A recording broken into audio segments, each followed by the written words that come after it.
date the house, marry the interest rate, date it and marry it. I don't know. You guys know exactly what you guys are saying, but that made me think. Real estate agents, date the sales price of the comps.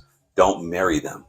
The reason why I say this is that just like when you go on a first date, everybody is dressed to the nines, etiquette is there, napkins on the lap, doors open, so on and so forth.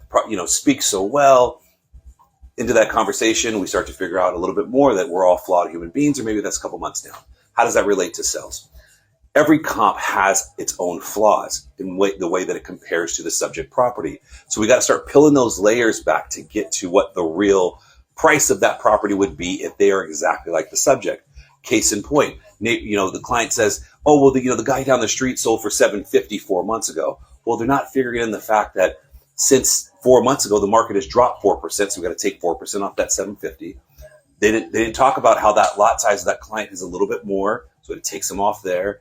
They didn't talk about how the fact that the subject property, the property that you're going to do the listing appointment with, is on a feeder street. What is a feeder street? A feeder street is a street that feeds the neighborhood.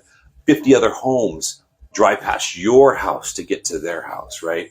There's so many other things that are baked into that. So just like with appraisal reports, stop reading the top sales price number, read the indicated sales price of that property.